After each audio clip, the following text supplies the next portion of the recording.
I just want to thank everyone for coming here today. For the people that don't know me, my name is Susan Kelly. I'm the president of the Rhode Island Commercial and Appraisal Board of Realtors here in Rhode Island.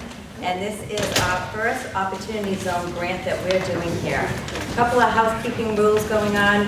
Obviously, cell phones, please, to silence. Feel free if you have to leave the room to take a call. We are going to have the mics out there so you'll be able to hear what's going on. We are recording this, so everyone is aware that it will be available if you'd like to see it or share it with people after. So that will be available to us as well. And restrooms are actually out this door and around the corner and down the hall. Okay, so just to give you a little background, the reason why we're here today is the Rhode Island Commercial Board, we applied for a grant through NAR. NAR is our National Association of REALTORS, and they feel very important with the opportunity zones now that we should be having more education. So what we did is we put a grant together, and our education team here in the room, I have Jean and Christine are part of our education team. I'm not sure if anyone else is here right now, Dan. And of course, Jack is here as well. So I just want to thank our education team for putting this together. And what I'm going to do at this point is I'm going to introduce our moderator, who is going to be Christopher, and he's our Principal Senior Title Attorney from Pilgrim Title Company. Christopher has been more than 25 years experience in the title industry. He regularly assists attorneys throughout the state, advising them on complex real estate issues. So Chris is going to be overseeing and kind of negotiating this question and answer panel discussion, and I'm going to turn this over to you now, Chris. Thank you. Thank you very much. Thank you. Welcome, everybody. Good afternoon. Before we get started, I'll introduce the panelists who are going to be doing the real work today, and I'm just going to be throwing a bunch of questions out there. To my left, we have Jean Boyle, the Director of Commerce of the City of Pawtucket. She's charged with the city's economic development efforts, administering economic and job creation programs, bringing new businesses into the city, and working on retaining existing businesses. And she also serves as Executive Director of the Pawtucket Redevelopment Agency. At the far end of the table, Kristen DeKuyper is a transactional attorney who has extensive experience with tax and structuring issues and tax credit transactions. Anybody in this room who's done a closing in this state that's had any sort of tax credit component to it, I'm sure has run across Kristen on just about all of those deals. I know I have. She's also a national expert on the Opportunity Zone, having focused on the Opportunity Zone structure since its passage by Congress a couple of years ago.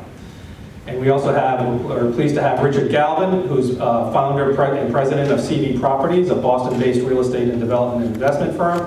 Mr. Galvin has over 30 years of experience in acquiring, developing, and managing commercial real estate throughout the United States. And a number of the buildings we can see from this room, he's led the charge on redeveloping and bringing online, and we're all thankful for that. So just before we get started, I want to just talk a little bit about opportunity zones, what they are, and then sort of lead into an open discussion with the panelists and the experts that we've assembled here. So opportunity zones were created with the so-called Tax Cuts and Jobs Act of 2017. It was generally credited to have been thought of by this group called the Economic Innovation Group, which is styles itself as a bipartisan think tank.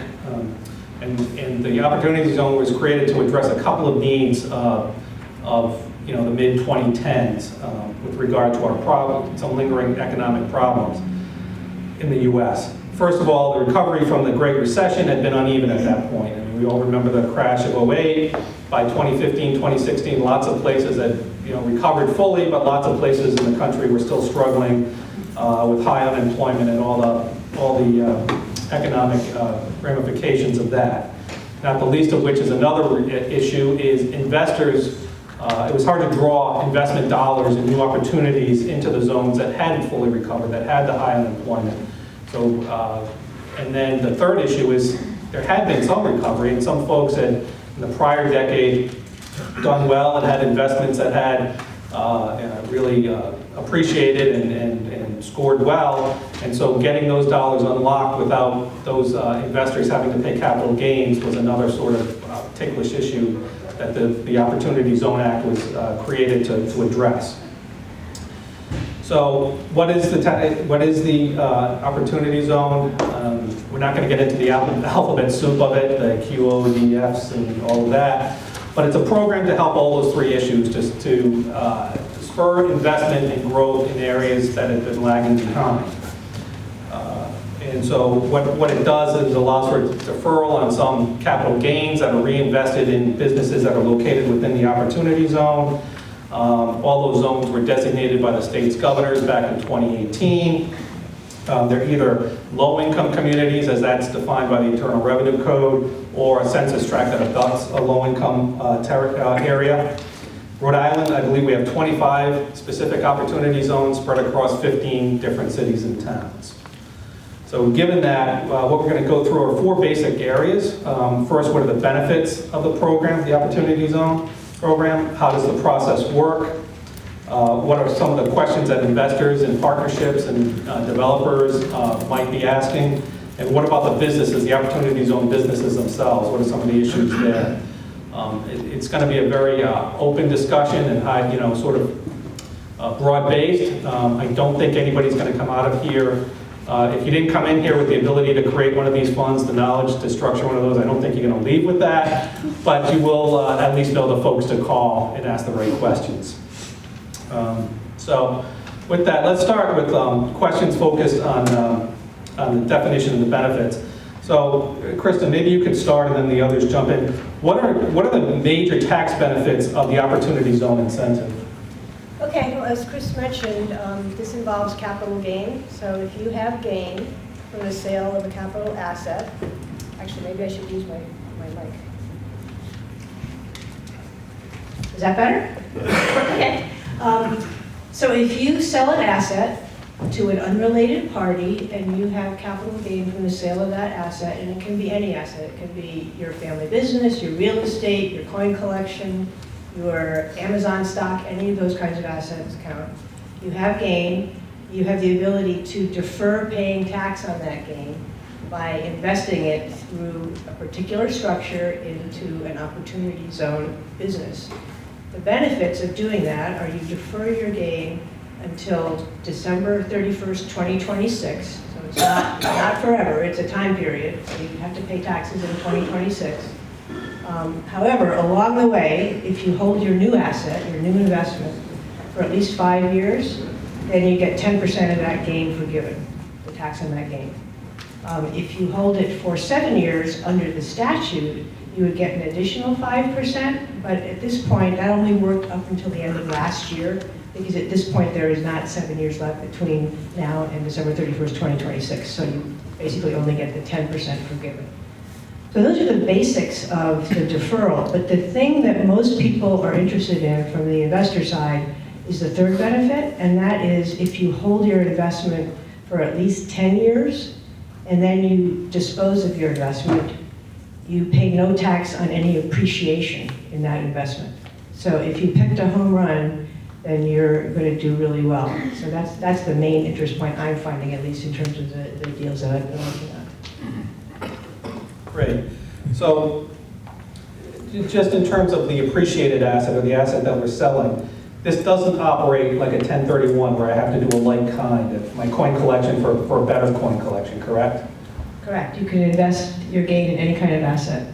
So Dick, could you maybe flesh that out from the investors' point of view? Folks like you run successful businesses and now have gains in those. So how do you look at this program?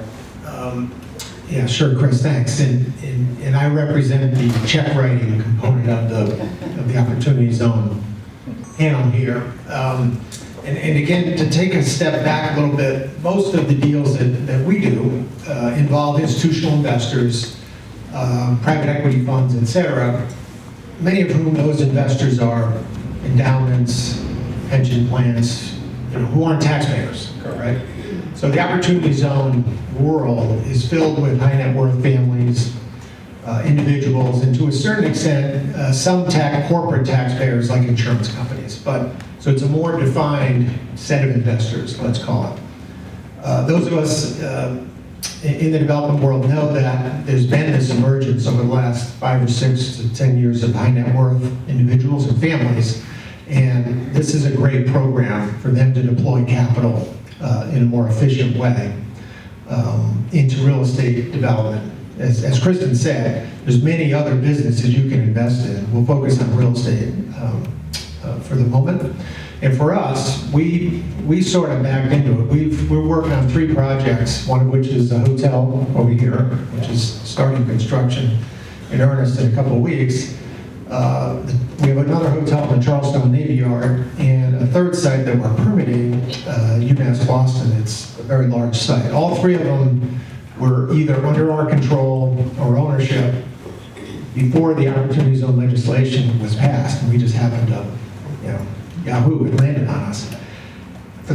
For this hotel over here, it allowed us to really open up the investor pool into something that was already a very good project to make it that much more interesting because of the tax benefits that Kristen just described. I will tell you, the individuals who have created those gains are generally sophisticated investors already, right? They know how to make money, and their whole purpose for wanting the benefit is they want to make money at the end. The 10% deferral is nice, but they want the home run at the end, which means what they want to see is an underwritable project that has a home run at the end. So that's a challenge. This is a great thing at the end, but it still has to be a very good project going in. And to that regard, we think it adds 300 to 400 basis points of IRR in an analysis. So Gene, Pawtucket, I assume, has got some opportunity zones so designated. How has that helped in your efforts? So we sort of represent the recipients of these investments. Pawtucket actually has 4 census tracts that are designated as opportunity zones. So we're just behind Providence in terms of the number of opportunity zones. To Dick's point, it has to be a good project in order for it to move forward in terms of an opportunity zone project anyway. So if it's not a project that makes sense as an investment, being within an opportunity zone is not going to make it go forward in and of itself. But we did find that with the designation of certain areas of Pawtucket, this is our downtown, our transit-oriented development district, and also our riverfront, as opportunity zones, it did create much greater interest in development in Pawtucket, and an interest from outside investors. Previously, I think most of the interest in real estate investment in Pawtucket had been from more local or regional investors or real estate developers. So I think that projects that had maybe been a little bit marginal in terms of whether or not they made sense financially, this kind of tipped the balance as to whether or not they should move forward. One of the other things that's interesting is that it's been just all real estate investment. We really haven't seen folks coming in who are interested in doing opportunity zone businesses. That really hasn't been what we've seen as a result of this designation. But one of the issues is that the clock is ticking, and real estate, especially complicated projects, don't move forward very quickly. And unlike the projects that Dick mentioned, these were not projects that were in the works already. These are projects that have basically risen from the ground because of the designation of the Opportunity Zone. So in order to take full advantage, and we've already missed that full 15% by not getting into the ground in 2019, they really are rushing forward to try to get as much of their financing in place and as much of their permitting in place so that they can actually take full advantage of the Opportunity Zone. But it's definitely made a huge difference in terms of the level of interest. And I would say we have one huge project that you might have read about, the Tidewater project, which is a $400 million project in Pawtucket, and that is absolutely as a result of the Opportunity Zone designation. Another $50 million project in our transit-oriented development district, and another $50 million project in the downtown, which is also as a result of the Opportunity Zone designation. Thank you, Gene. And that, can you hear me? No. Yeah. Yeah, I've got a follow-up question, Anthony Barrow. Can you please define what would make a good qualifying opportunity zone project? And what are the components that make that project qualifying? I think that's. Yeah, Chris, you started. Yeah. I thought we were going to do that a little bit later. Yeah. We might as well do it now. It's always hard to know what to introduce first and what to introduce later. So basically, you need to invest in what's called a qualified opportunity zone business. And there are various requirements that that business must meet. It has to say it's a real estate deal. Let's use that because those are probably of more interest to you guys, and it's kind of the easier kind of deal to do. So that business has to have at least 70% of its tangible property has to be qualified opportunity zone business property. What does that mean? That means it has to be acquired by purchase after December 2017, because that's when the law was enacted, so it has to be a recent acquisition, by purchase from an unrelated party. It has to be, the original use of it needs to be by that taxpayer, which would be a brand new building. Original use means you build something new. Or if you buy an existing building, which you can do, then you need to meet a substantial improvement test, which means that you have to spend at least 100% of the cost of that building on improving it, which is a pretty high threshold. There are other incentives that have lower thresholds than that, but that's the rule. There are also ways that you can lease the property instead of purchasing it and have 10 qualifying property. So those are kind of the basic rules. You have to also use that property in an opportunity zone. It's a place-based initiative, so you have to use it in the place where the zone is designated. So there are some issues that come up about manufacturing that builds tangible property and then sells it across state lines, sells it on the internet. There are some issues about that, but the regulations are starting to come to terms with those. Then there are issues about tech businesses where they primarily own intangible property, and how do you define whether that's being used in the zone, and how do you deal with licensing software, for example, which is one of the reasons that real estate is the easiest to do. But there are ways to do these other kinds of businesses as well. So that's the kind of property it has to have. 70% of it has to qualify. 50% of its gross income has to come from the zone, from the activities in the zone, and there are rules about how you calculate that. You can't have what's called a sin business, not technically, but colloquially, it's called a sin business. So you can't invest in a massage parlor, a racetrack, a golf course, although I can tell you about kind of an exception on that. A liquor store, alcohol that goes off the premises for consumption outside. And what are the other ones? Tanning salon. I mean, So, and just what's not listed in these specific exclusions or so designations of sin businesses, and maybe you can speak to this, are cannabis businesses. So correct. generally that's thought, though, and correct me if I'm wrong, because it's a federal statute and the feds say, well, nobody's supposed to be doing that business anyway. Is that a fair? Right, yes, there's no prohibition in the statute, and I will say that that's partly because those sin businesses were defined in other incentives that have been around long before cannabis was legal. So they just kind of carried those forward. But yeah, it's federally against the law. Steve Mnuchin has made comments about it, how you would be risking if you were to undertake a cannabis business. But I will point out that we've had a series of regulations from the IRS kind of going into details about the way the law works. And the third tranche of regulations came out just in December, and that's the final regulations, technically. But what they provided was they put a gloss onto what it means to be operating a sin business. Obviously, you can't have your entire business be a massage parlor. But what if you had a hotel and you had a spa in your hotel? Right. This comes up a lot. And it comes up a lot in the new markets tax credit area because it's the same rules.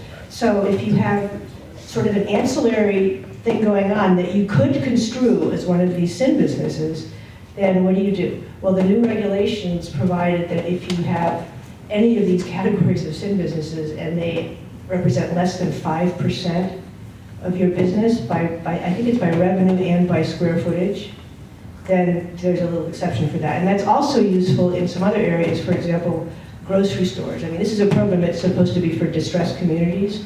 Grocery stores and food deserts are very important. They could be done this way. What if they sell lottery tickets? What if they sell liquor, which they do in a lot of places? As long as they're under 5%, you're okay. The other thing is that people used to say, because this question has come up ever since the law was enacted. I mean, every time I speak on this, this is the question that comes up. Before the final regulations, the thought was you could lease to a cannabis facility, because none of these sin businesses are prohibited, or were prohibited at the leasing level. They were prohibited for the threshold operating business level. Well, the final regulations have now picked up on this fact. And the sin business rules also apply to leasing, but if you lease less than 5% to a sin business, you would be all right. So if you want to reason by analogy, you might be able to lease to a cannabis facility as long as it's just a de minimis amount of your activity. And of course, assuming it's legal in the state. Yeah, I mean, you take a risk coming from other angles. And things like, I mean, your investors would be limited too, because banks can't invest in cannabis facilities. And banks, I mean, you mentioned that certain kinds of financial institutions are investors. There are reasons that banks are not the best investors, mainly because they usually don't have capital gain. But banks that have investment bank subsidiaries, like Bank of America, Merrill Lynch, the Merrill Lynch entity does have capital gain. So certain kinds of banks actually could invest, but they would never invest in a cannabis facility. Yeah, Bank of America actually has a program, because we're talking to them about it, where they are deploying their own capital gains into opportunity zones where they can create middle-income housing in certain gateway cities to try to meet a need, a specific need, so they can get CRA credit as well as deploy their own capital gains. And if I may, Gene, how does this play in with urban and city planning in terms of, are there zoning considerations? Have you talked to the planners about these businesses, et cetera? Well, this is all part of our economic development strategy anyway. When we basically nominated these 4 census tracts to Commerce RI for designation, we made sure that we not only selected areas that have met the low and moderate income criteria, we also selected areas that were poised for redevelopment. So in addition to the transit-oriented development district, for example, we had already changed the zoning district, and actually in concert with the city of Central Falls. So we have put in place new zoning regulations to facilitate redevelopment in the transit-oriented development district. We had already made changes in the downtown to actually loosen some of the zoning restrictions to try to get additional, more dynamic uses in the downtown. And we also had already made changes to the riverfront. So this was actually very much in concert with our whole redevelopment strategy. And the types of uses that we're envisioning is a lot of ground-up development and also redevelopment of some of the existing historic mill structures. So I think that we made sure that we put into place the kind of economic development strategy so that we could hit the ground running if investors were in fact interested in our opportunity zones. Because I think that, if you look around the country, what's happened in some of the opportunity zones, and we like to say that not every opportunity zone is created equal, and ours are much better than everybody else's, is that there are areas of distress that have been designated as opportunity zones, but they don't offer opportunities for development. So it's really a wasted opportunity. You really have to have all of the other economic tools in place in addition to this designation if you're really going to capitalize on this tax benefit. Thank you. So I'll just throw one last question in sort of this opening salvo, or this opening group of questions out to the panel. And well, actually, I had 2 questions. Number one, are there benchmarks for what is you've made your investment? Gene referenced getting your financing, your permitting, but do I have to have the building built? What do I have to do to qualify? Well, and this is the tricky part. Right. The tricky part about this is timing. The guy who writes the checks always knows the answers to the tricky ones. So, obviously, it has to start with a designation. It's designated. It's in the opportunity zone. Then you have to find investors who have actually created a gain, as Kristen said, for a variety of things. Well, let's say it's stock or business, typically, or another real estate asset. And then you must invest that gain or identify, you have to invest in a fund first, but identify a business to then invest from the fund into within 180 days. So that's the tricky part. Right. And most investors who are sophisticated and smart really don't want to invest in an opportunity zone fund during that 180 days unless they know that it's reasonably close to starting. So as a developer, if you have an opportunity zone strategy, you can invest a lot of time, money, and effort to get to that shovel-ready point, or almost, and then hope those guys will show up. Now, there's a lot of funds, opportunity zone funds out there who you've read about them, heard about them, who raise their hand and say, well, we have a fund, we have a fund. Well, guess what? They may have a fund, but most all of them really don't have any investors, for the most part, until there's a project to invest in. And that's just a fact. And that's one of the challenging parts of it. Then you gotta create the business, or I should say, create the fund and create the business. In order to have a qualified business, you must must have an address in the area. So we have, for this project over here, we have to have an office here in Providence. We have an office at UMass Boston. So, there's a lot of little tricky rules on the timing part to pull this off from an investor point of view. I guess the headline would be, the closer you are to having all those things in place, the more attractive it's going to be to an investor, because they're not going to be willing to wait around and risk losing their 180 days. Now, Kristen, as I understand it, they've loosened the rules a little bit, both on the ability to maybe redeploy that and keep the capital gain exemption, and also on how long it would take to finish building a project. So you may want to comment on that. Yeah. And actually, before I talk about that, I want to point out that this 180-day period is sort of the first timing issue, and that's the timing issue that the investor has to deal with. And there are some ways that you can have longer periods in a partnership, for example. But that's the basic rule. But the reason that it's really important to get your project ready is because the Qualified Opportunity Fund has its own timing deadline. So you invest your money in that fund, and that fund is going to need to have 90% of its assets invested in Qualified Opportunity Zone projects. And that's tested every 6 months. So if it doesn't have the project, as Dick was saying, identified, and the money lurks there, it's going to fail to be a Qualified Opportunity Fund very quickly. So you need to put together those two timing issues. Once you actually have a fund in a project, and you can have a multi-project fund, which I think is a lot harder to do, but they are done, and it's just more complicated. Or you can have a single asset fund, which is much more straightforward and simple. You can control the timing a little bit better. So you have an investor ready, you have a project ready, you can take the money into the Qualified Opportunity Fund, which is kind of like a little funnel down into the project, and you can put all that money down into the project. That project, say it's building a new building, if it uses a particular safe harbor, it has about 31 months to finish that building. Although the new regulations now, in certain circumstances, allow that to be extended to 62 months. That's usually a multi-phase project because you kind of have to know at the beginning in order to make the rule work. So there are timing issues at each level. I guess it's important. There are a lot of things that go in threes in this program. There are 3 stages when you get a benefit: 5 years, you actually pay taxes in 7 years, and then after 10 years. And then you have 3 entities. You have your investor, you have your Qualified Opportunity Fund, and then that fund in turn invests in a Qualified Opportunity Zone business. It's a bonanza for accountants and lawyers, as you can say. Like most tax acts are. Yes. All right, so last on sort of the definition and the benefits, we talked about we have to invest in this new asset in the zone, in the opportunity zone. What if I own a building that's in a designated zone? I'm in one of Pawtucket's 4 zones, there's a building there.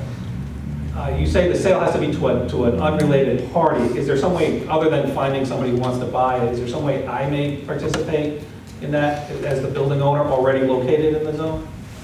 You would have to sell it, and you could maintain an interest that's 20% or less. Thank you. That's the definition of related party for this purpose.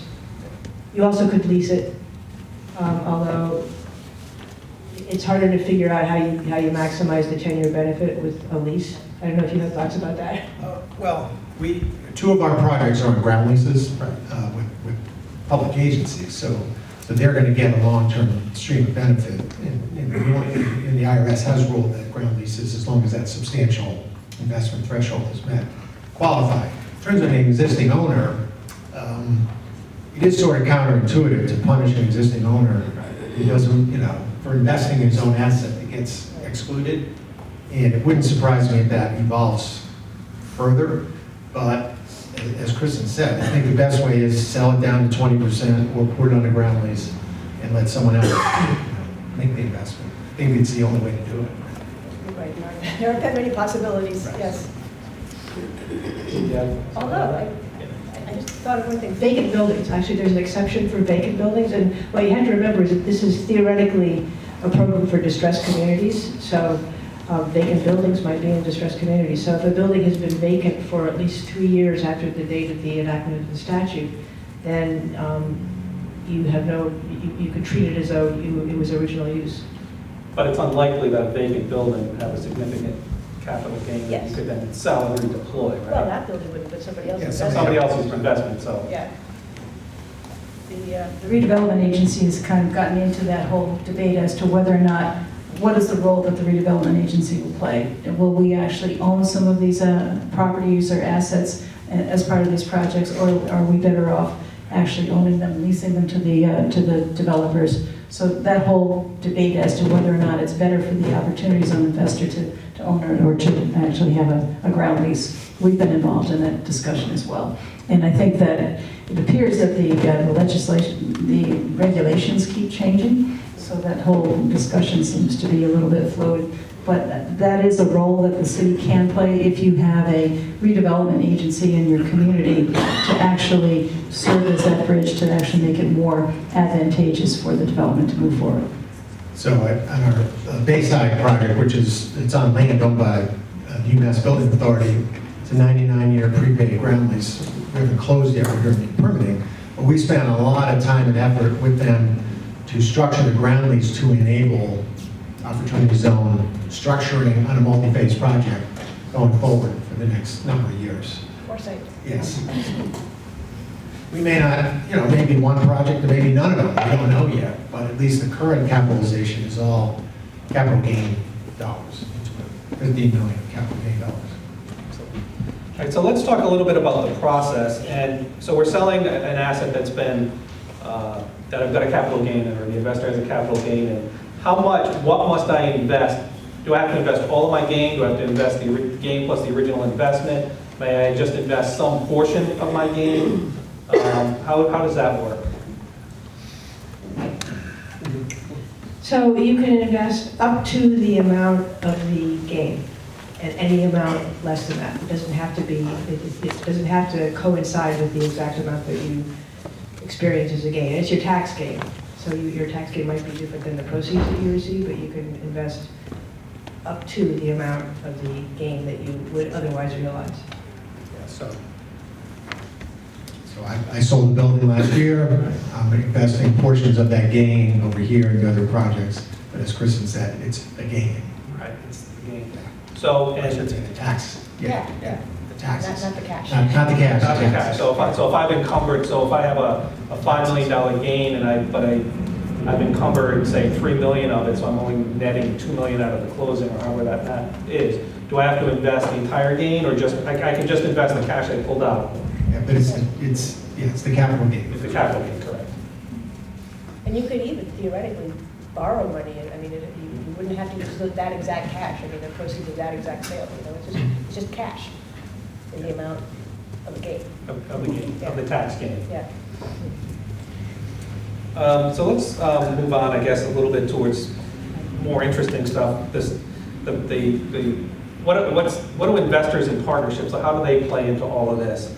So I guess my first question would be, what's a taxpayer? Who's eligible to invest, or to take not to invest, but to take advantage of the qualified opportunity zones? Well, I'll start. I mean, it's individuals. Right. It's partnerships, corporations, that are, taxpayers. To a certain extent, that could be insurance companies, but, and then there's all kinds of subheadings beneath each, but I think that those are the three basics. Right. Sort of the universe of taxpayers that actually can have taxable gain. Yeah. And there are some interesting opportunities with partnerships, just to point out, because the partnership, remember that 180-day period? If the partnership sells a building, they would have 180 days from the date of sale to invest their gain. But if the partnership decided not to invest the gain, but one partner or two partners decided they wanted to invest their share of it, then A, they could do that. It wouldn't have to be the partnership. It could be less than all of the partners. And B, they get a 180-day period that starts on under the final rules, that starts on the date of the tax return, the due date of the tax return for the year in which the gain occurred, which is 180 days. I mean, it could be a year and 180 days almost. It's a long time. Yeah, one of my partners in the Boston deal did exactly that. He had a partnership that sold an asset. He decided to invest, and he was able to take advantage of that timing going further back. It gave him that extra 6 months, actually. I'm aware of some small, like mission-driven groups that have tried to set up opportunity funds, but I think their conclusion was that it really was not something that was going to be workable. Well, so for example, say a non-profit institution, a school, a church, something, sells something at a tremendous gain. Are they able to take advantage of this? If they're a taxable entity, yes, but they probably are tax exempt. Right, that's what I'm saying. Yeah, in which case they can't, yeah. Okay. Now, we've used the term qualified opportunity fund. Does that mean these have to be syndicated? Can they be closely held? What exactly is the qualified opportunity fund that I would then invest in once I sold my appreciated assets? So here are the only rules, and there are three, as we've noticed before.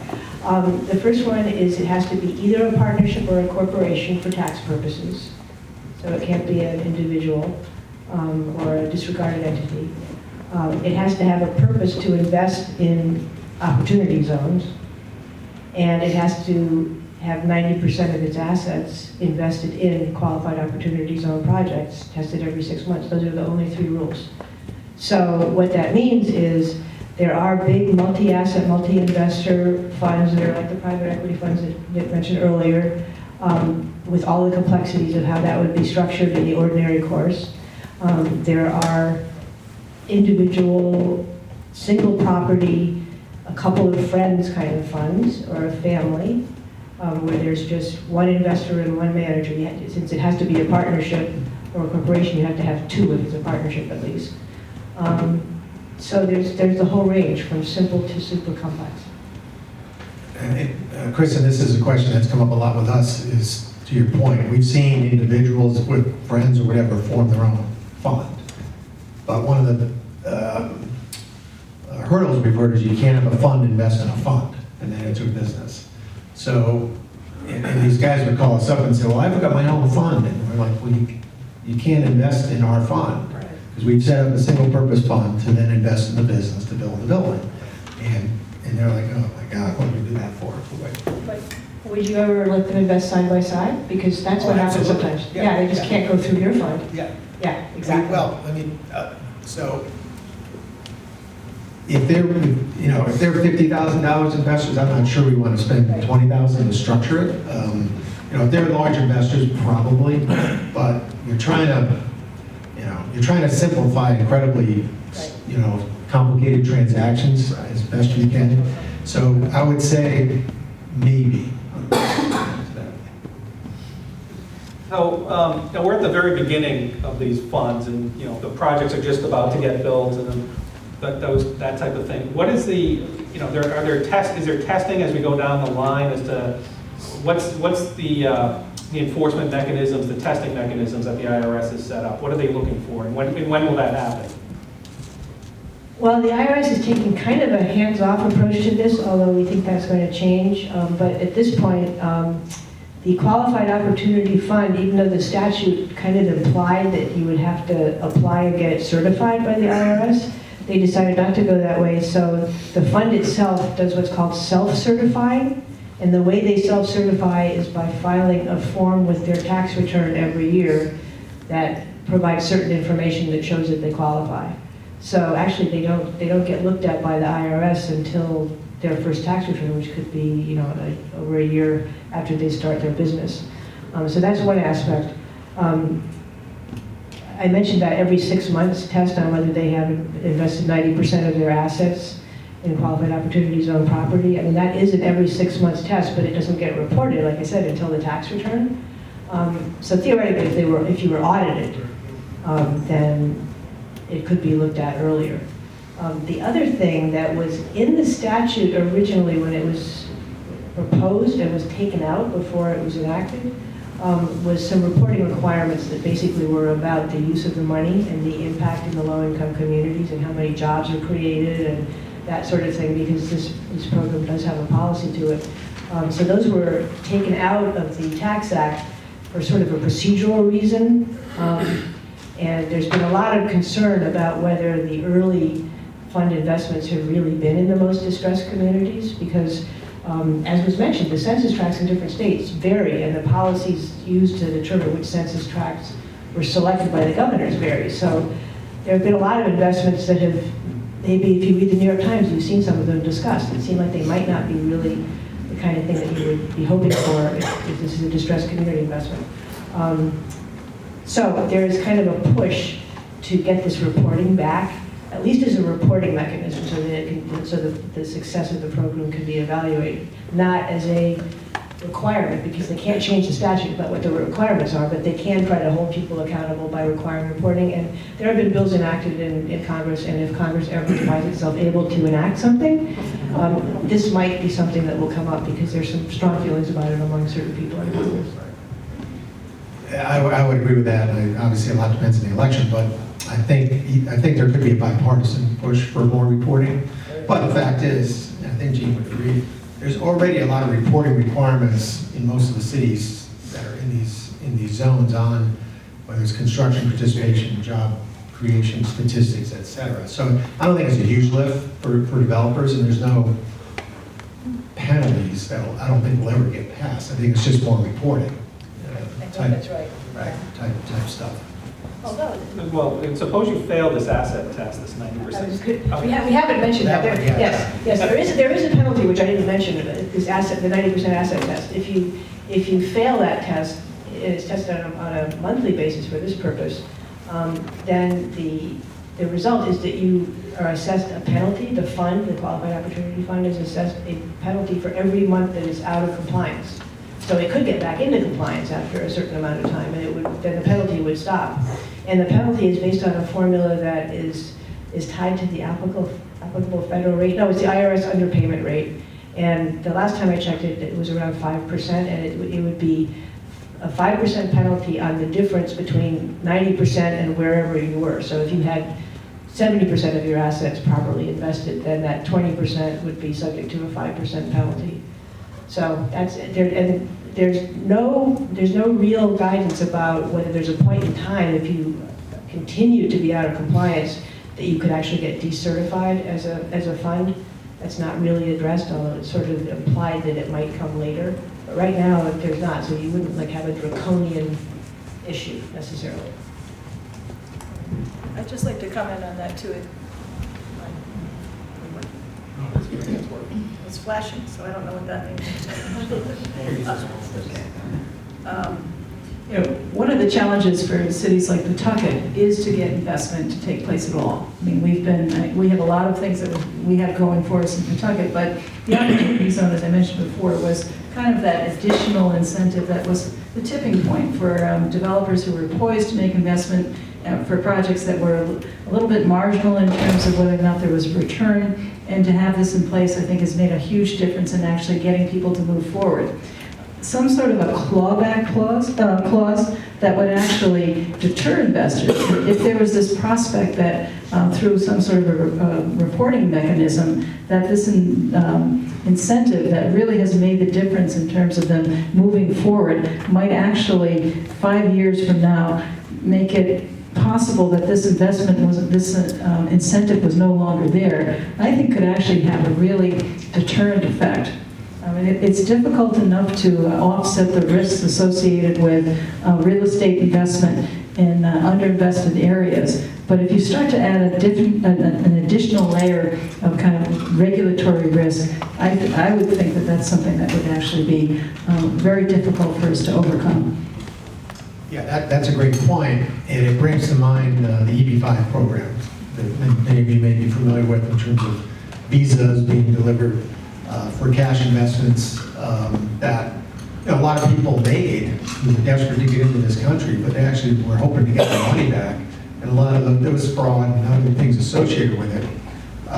And again, these investors will be a little bit more sophisticated. And even though most of the funds have no penalties within the funds, those kinds of clawbacks, people aren't going to write a check unless they feel pretty good about the project, the sponsor, the chances for success, certainly the chances for the thing being completed, which is the very first hurdle. And to your point, there'll be a lot of, roadkill associated with projects that will fail or otherwise not get started because of what you described. It brings me to another point. You mentioned the EB-5, and I'm not specifically talking about the EB-5 at all. But are there times, is this an all or nothing? If you're investing, if you deploy your capital gains into a qualified fund, can you pair this with other tax deferred or incentivized programs that the federal government offers? And how would that work? Well, you can. It's not always that easy. One of the first groups that were really interested in this program was the low-income housing tax credit industry. And there actually are some funds that have closed with a combination of low-income housing tax credits and opportunity zone money. The ones that I know of were ones that already were ready to close as a low-income housing tax credit project, and the investor just saw this as an extra benefit that may or may not work, but why not, But the problem with low-income housing tax credit transactions is that those deals are structured with restrictions that depress the income that can come out of the project. So what that means is that it's hard to imagine selling it at a killing because it's going to be restricted property. So that's a threshold issue. There are some tax benefits that it was also thought might really be good enough to. Now this one's working. I think it's run out of battery. Baton, Good enough for investors to be interested, even with the restrictions. Those haven't really played out. New markets tax credits, the rules are very similar, so there was a lot of thought that those would work well together. New markets tax credits are sort of an economic development tool, non-housing, more community. And those haven't really worked for a variety of technical reasons. You could do a side-by-side. You could have a low-income housing, or a new markets tax credit project and an opportunity fund in the same deal, but I just haven't seen that happen yet. The historics are probably the one that's most likely to work together, a historic tax credit deal and an opportunity zone deal. So there's no prohibition on these. It's just a question of how well they fit together and play together. Yeah, the Boston project we're working on is in the Charlestown Navy Yard. That's an historic structure. So the idea is to pair historic tax credits with opportunity zone investment. And the timing works well. The opportunity zone time frame, the 10 years, starts from the day you put the money in. So it could take 6 months to start a project, 2 years to finish, or 2.5. And whereas the historic tax credit starts, the 5 years start from the day you put it in service. So that matchup is somewhere in the 9 or 10 years for the most part. So that's a nice synergy in terms of the exit, to get rid of the historic tax credit structure at the same time you sell, could work. Two of the developers that we're working with have really not been interested in doing the low-income housing tax credits, primarily not because they're averse to affordable housing in the projects, just because the returns are not going to be sufficient to actually attract the investment that they need for the opportunity zone investors. They have talked about the use of new market tax credits, but I think there's also a timing issue there because of the clock ticking on the opportunity zone. I think there's a concern that may drag out the clock a little bit too much. Yeah, I think this is correct, Kristen. New market tax credits, those tax credit investors want to exit after year 7 from the date in service. The opportunity zone guys can't. I'm sure that like with anything, you can structure around it, but having done several new market tax credit deals and knowing the brain damage to exit, you just don't want to do it. Okay, so speaking of exiting, one of the biggest benefits, if we can we'll get to questions at the end, if you don't mind. Thank you. One of the biggest questions or not biggest questions, one of the biggest benefits, as the panel has pointed out, is not so much the deferral on the capital gains on the sold asset, which gets redeployed, but the 10-year and beyond. If you hold for 10 year on the new asset, the capital gains is non-existent or is deferred. Is there a sunset on that? Can I hold this ad infinitum? Is there a point where I have to sell the new asset to realize the benefit of not paying capital gains on the sale of that asset? Currently, it's 2047. 2047? Yes, they threw that into a regulation. There was some reason for it, but that's currently what it is. And Kristen, just to be clear on two things. Obviously, you have till that point in time to exit and get the benefit. Refinance during the term. One of the things that we look at for our investors is if you're in it for a long haul, you might be able to refinance, take some proceeds out to pay your gain, basically in year 6. Because you are going to have to pay the capital gains on the sold asset. You need that cash. Yeah. In 20. That's one of the things we want to remind investors is, don't spend that money. You need, You need that. You're going to need that. You got to pay a tax, Yeah. right? So it's standard kind of refinance gains, right? There's no special magic about that, correct? The only magic about it is you can't really do it within 2 years of the investment. Right. And that's a special rule that came out because, for a variety of reasons. It has to do with an analogy to the disguised sale rules, and so that would be that. But if you wait until at least 2 years, then you're okay. So you can't refinance this project You within. can refinance, you just can't send out any of the cash to the investors. Okay. Yeah. Okay. Yeah, so the way we think about it, at least for these near-term ones, hopefully that will happen. And then the second is regular distributions, or just tax like regular distributions along the way. Right. So it's a regular real estate, investment. Are there times when, on a real estate deal, a 1031 might be a preferred vehicle for tax deferral? Well, I would say yes, because people are familiar with it. They understand what it means. They know they're getting a completed asset. They don't have to take development risk, right? There's a lot of reasons why they would prefer that program versus they don't get that ultimate waiver 10 years down the road. They're just, as everybody knows, they're just kicking the can down the road. Correct. That's all. They just have to wait till they die, right? Right. Then they get the benefit. Somebody else kicks it down the road. Exactly. Right, I agree with that. Yeah. Just a couple more before we're almost used up our hour. Just a couple more before we turn it over to questions. And this is definitely not one for me, but Gene and Dick, has the market value of buildings and properties within opportunity zones, has that seen a kick up since the announcement of the project, of the program?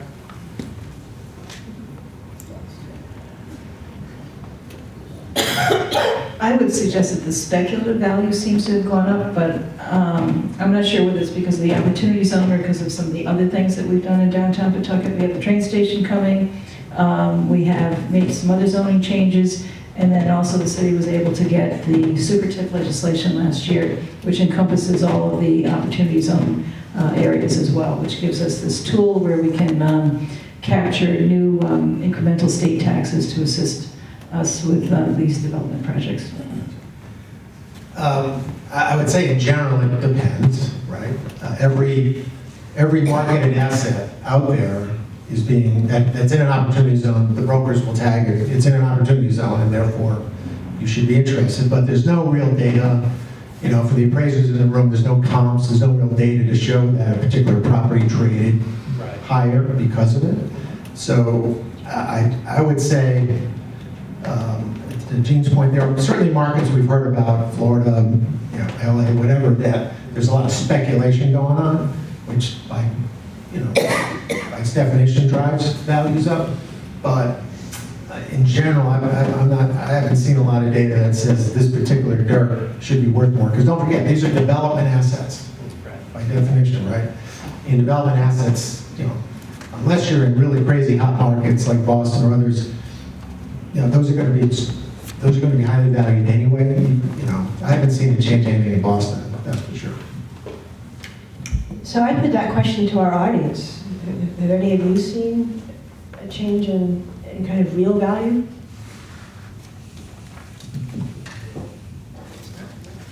All right, well, I guess my last question before we turn it over, I'll just ask, I'll ask the lawyer question. What are the risks involved with an opportunity zone fund investment? What are there special risks? Are there unusual risks? I know, Dick, you mentioned these are all development deals, so you're betting on who's ever driving the bus, I assume, to get it to where it needs to go. Is that a fair assessment? Yeah, I mean, look, you know, again, I try to tell people, this is a risky, you know, highly illiquid, you know, investment. You just have to hold it for a long period of time. And the other thing I'll say to all the ones that we're working on, and what we told people here in this hotel, we don't guarantee that we're going to hold it for 10 years. If at some point during that hold period, there's a point in time in the market where there's a cap rate compression or some inflection in value, and we say, you know what? It's worth it to sell it right now and take your pain with the gain than to wait 3 years and maybe be in a dip.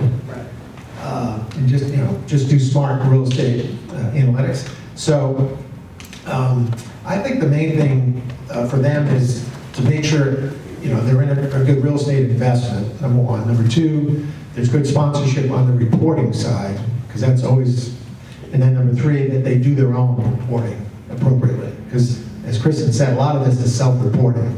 And if they don't do it, then that's their fault. It just triggered a question. So say you did this or one of your projects, you don't hold it for the 10 years, the numbers go crazy, you're like, you know what, we got to sell this thing now. Well, is there a prohibition of taking that, assuming the program is still alive, and putting it in yet another qualified opportunity fund, kicking the can? You're not going to get the 7-year deferral benefit at that point, but maybe you don't pay the capital gains on the sale if you hold the next asset 10 years and sell it by 2046? You could do that, yeah, you could. And it's possible that the statute will be extended as well, I mean, in terms of that 2026 date, and all the dates. If it's Yeah, working. If it works, yeah.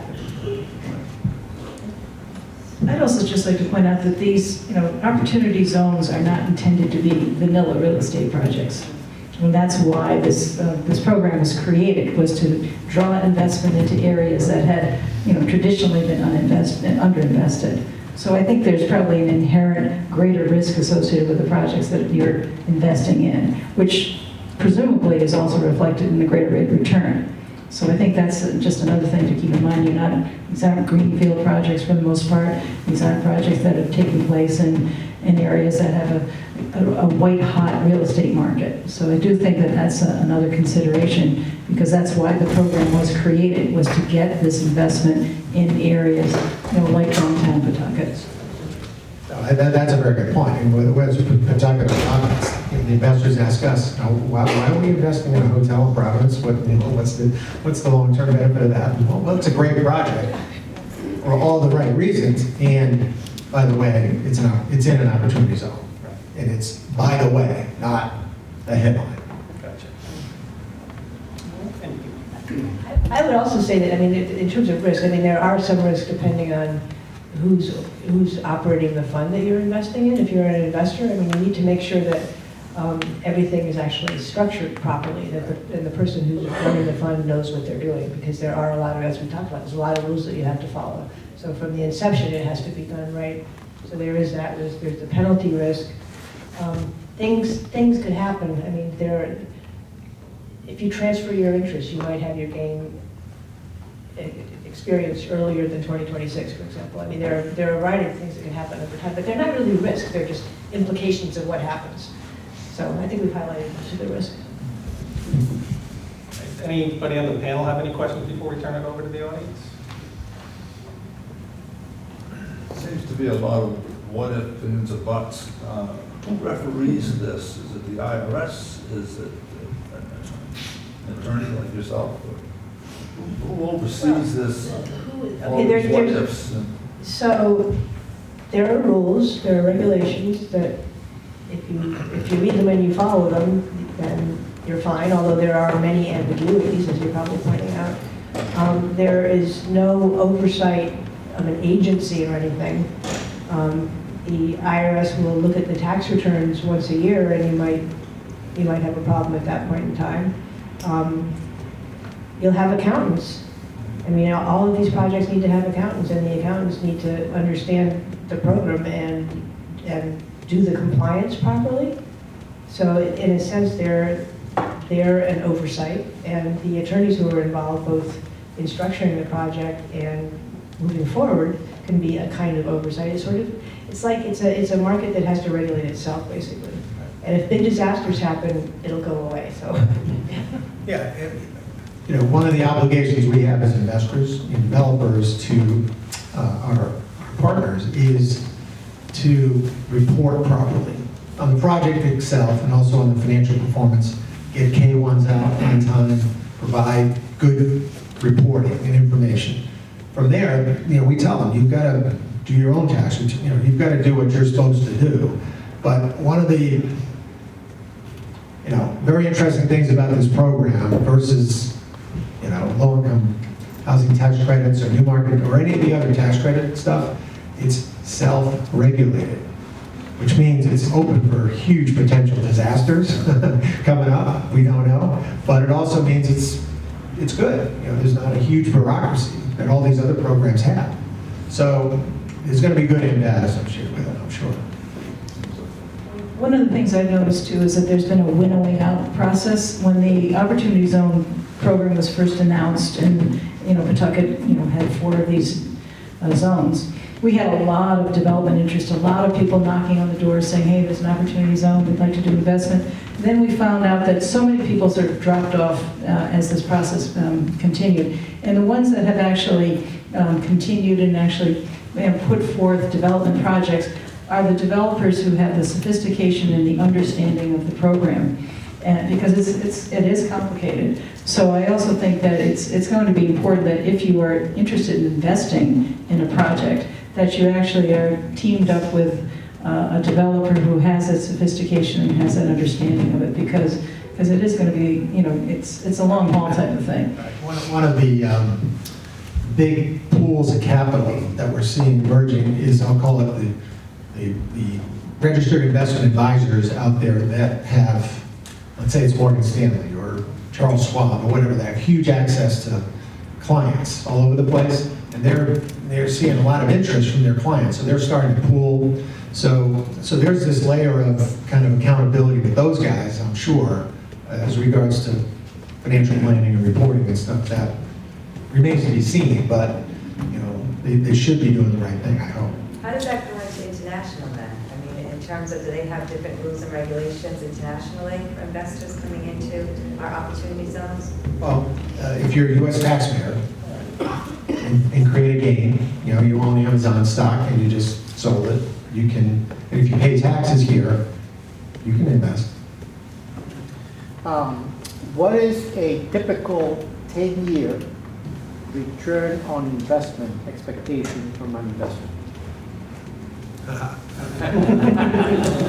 Wow. So 2 comments. Obviously, development is inherently much riskier than buying an income-producing property.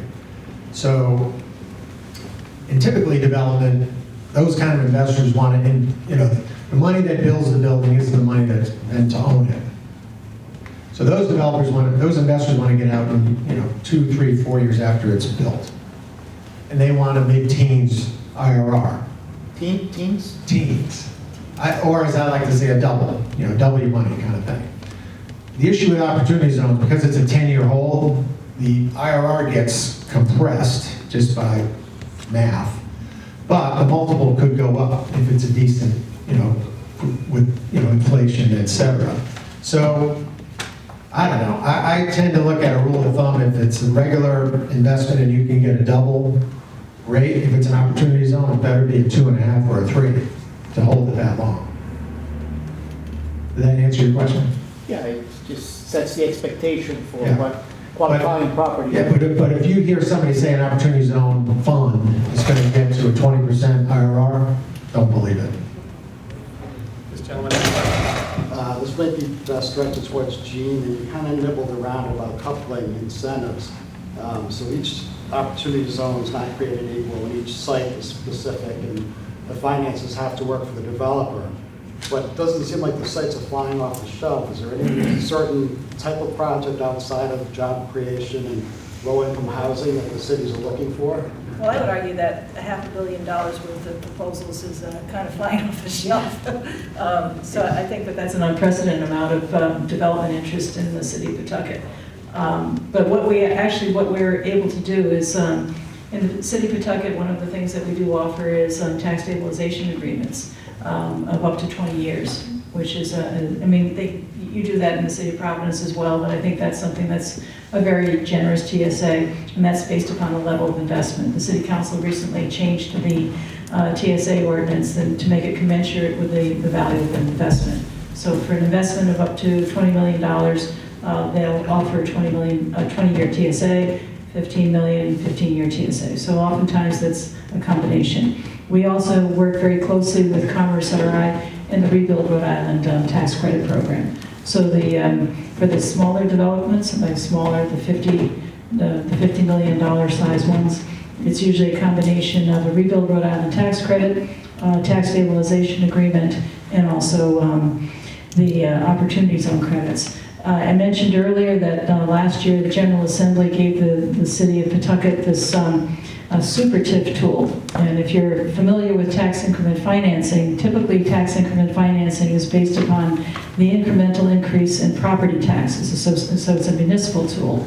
What we're able to do for the city of Pawtucket through the General Assembly was to actually, we can now capture state incremental taxes from these developments. So we're able to capture new income taxes, business taxes, hotel taxes, and food and beverage taxes that are generated by these new developments, and use those towards the infrastructure costs and some of the other costs associated with these developments, which is an incredibly powerful tool that's only available probably nowhere else in the state of Rhode Island, and probably fewer than 20 other places in the country. So that combination of the super TIF, Commerce RI, tax credits, tax stabilization, as well as the opportunity zone, I think is part of what has generated probably about $500 million worth of potential investment in Pawtucket. So to the specific question, is there any specific type of projects you prefer?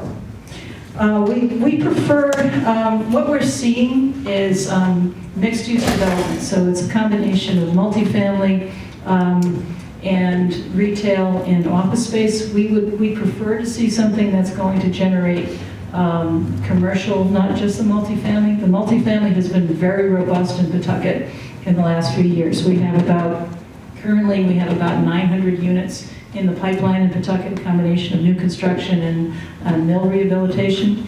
But we would like to see something that's going to generate jobs as well as bring in new folks to Pawtucket as well.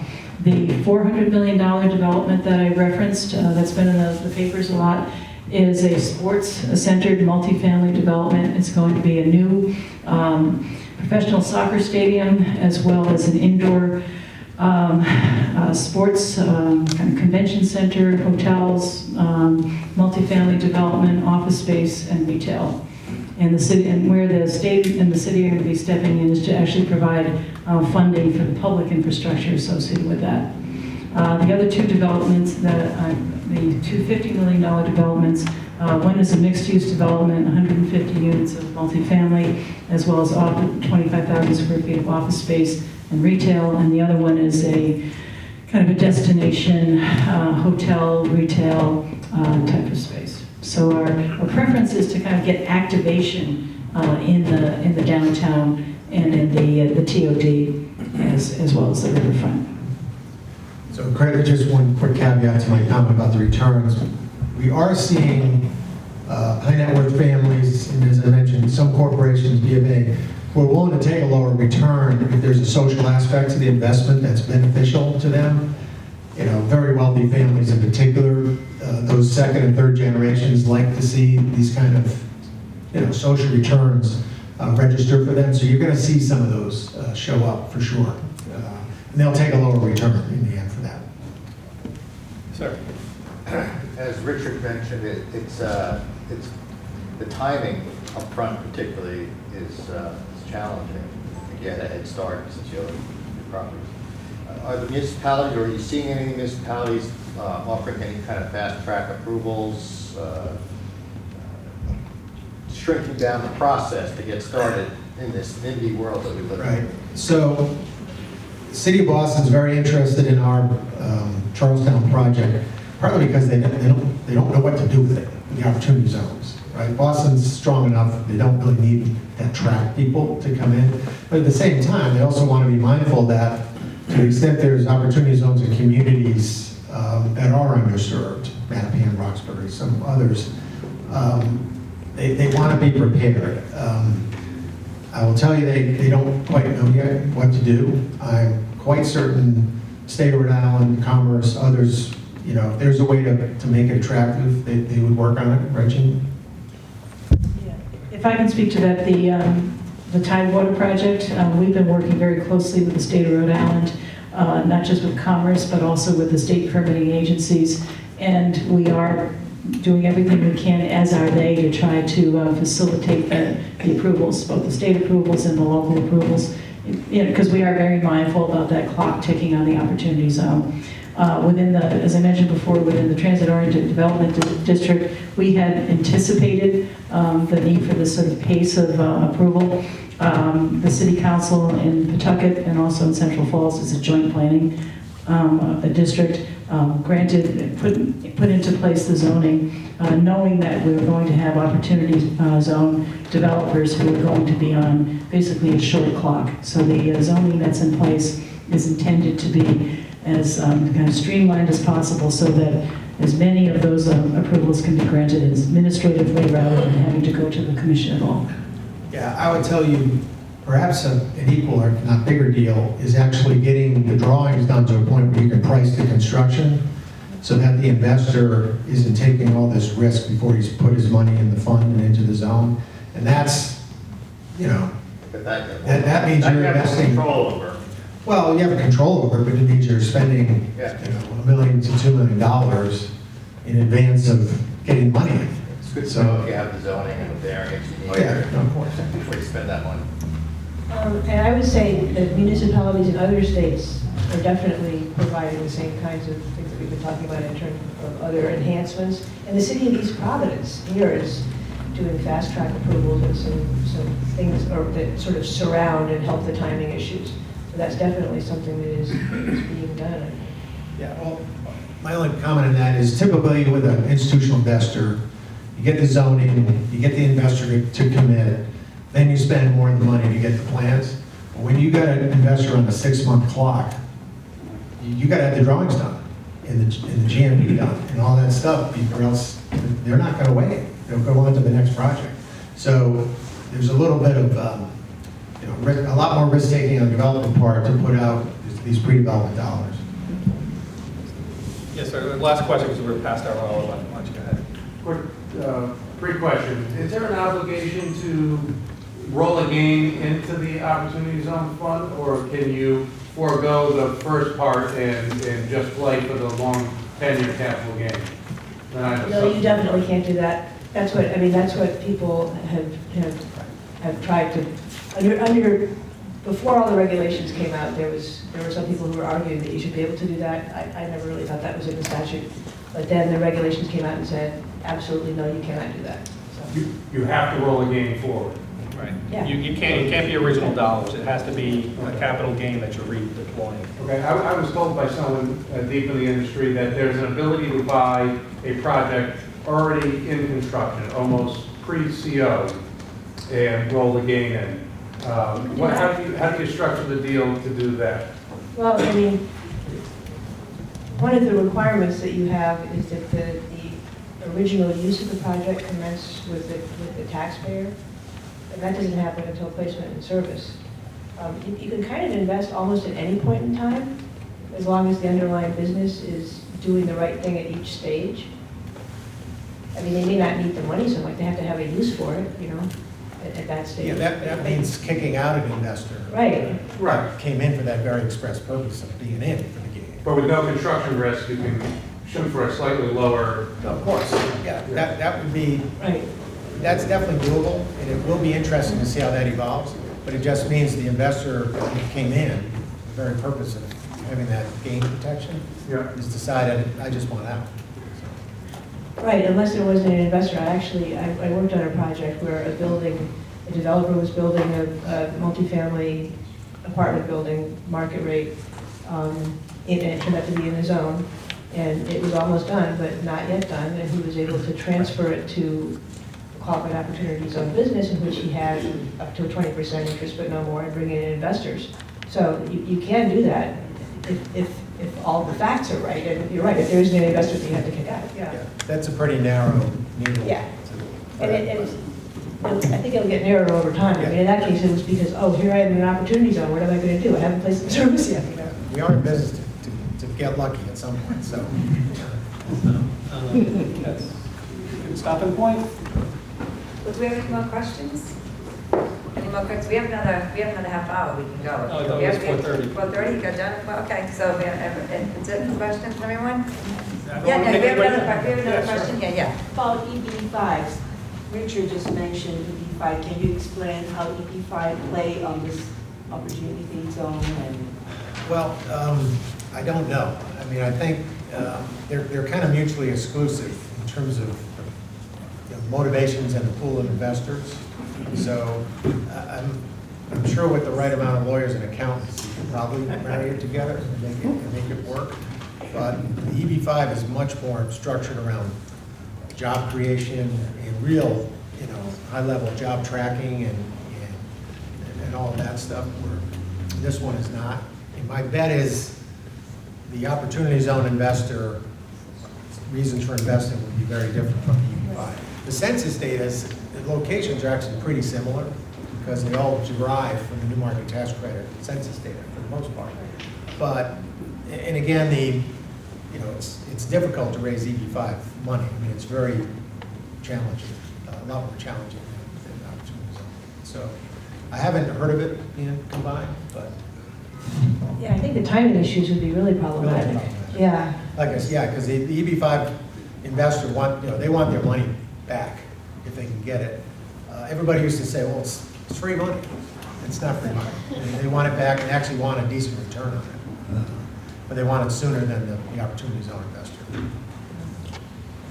Do we have any, I mean, we actually, Doug, our program was to about 5, so if we have any other questions here in the room, feel free to, we don't want to not answer anyone's questions, so if there's any other questions, feel free to, ask the panel at this moment. If not, we're going to be wrapping it up. We have some appetizers and some cocktails, but, don't hold back any questions if there's anyone else that would like to ask one. Anyone else here in the room? Okay, go ahead. Are there brokers that are essentially offering these opportunities to the? In terms of investment advisor brokers? Right. Oh, yeah, yes.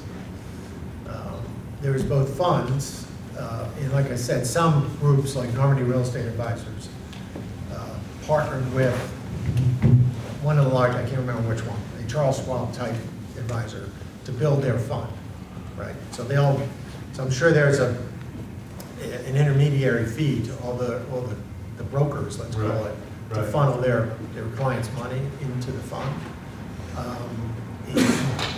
Yes, the answer is yes. You haven't had to, you've just been able to market your opportunities. So Boston Andes is our partner. They go out and raise the capital. They get paid the fee to raise. Most of their clients are actually high net worth folks from South America.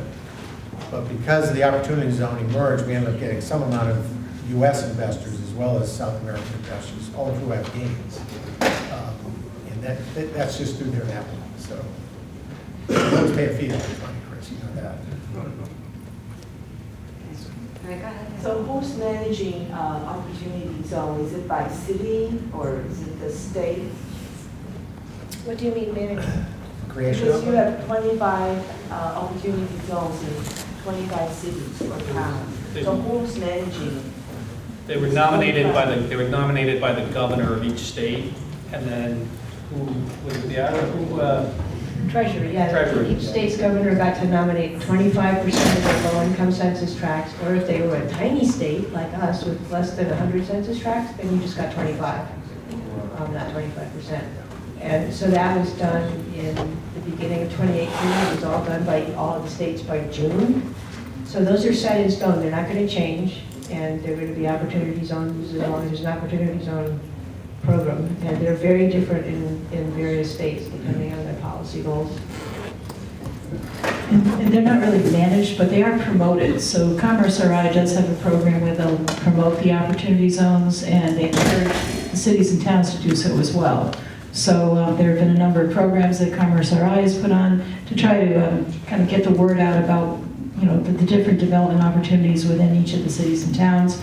On our own website in Pawtucket, you know, we do have information about what's available within the opportunity zones to try to get the word out. But we do work in concert with Commerce RI, who tries to assist the cities and towns in the promotion. And you know, for example, the larger development, the $400 million developer, he was basically referred to us through an RFP process that was sponsored by Commerce RI. So there's a lot of partnership with the state on this.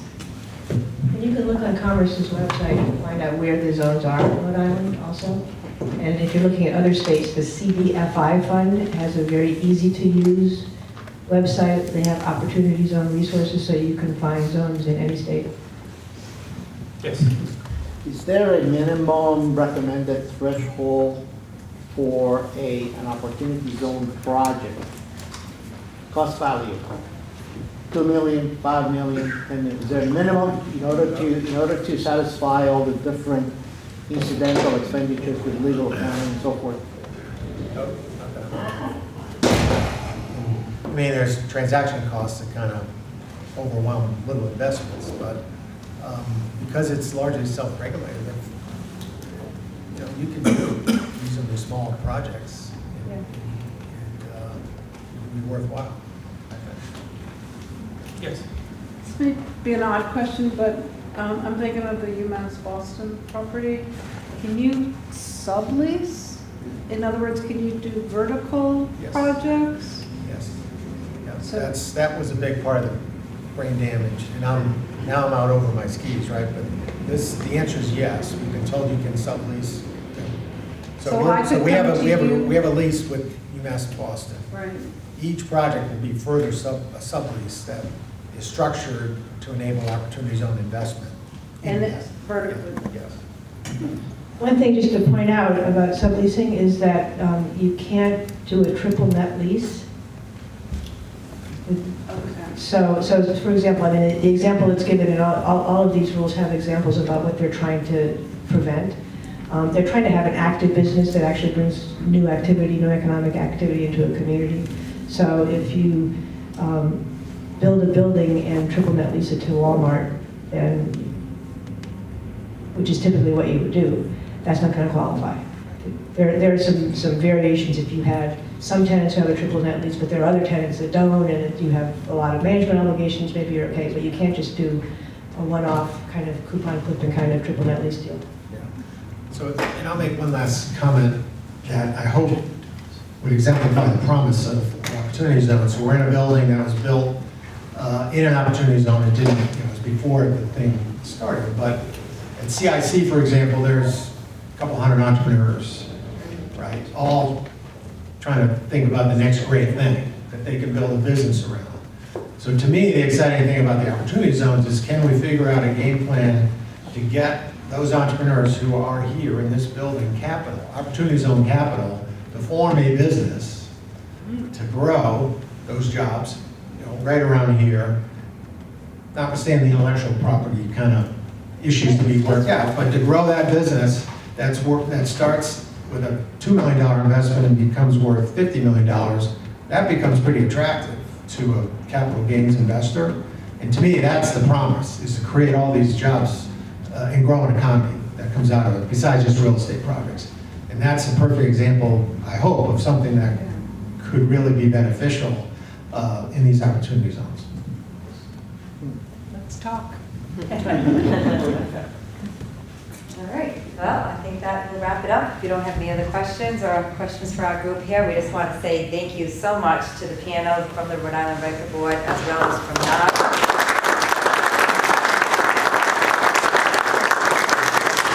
Appreciate the time and knowledge that you shared with us, and hopefully you guys can share any contact information, any questions. I know everybody will be available to answer any of those questions. We appreciate everyone being here today as well, so feel free to join us for some appetizers and a cocktail and a soft drink, and thank you very much, and have a nice day. Okay.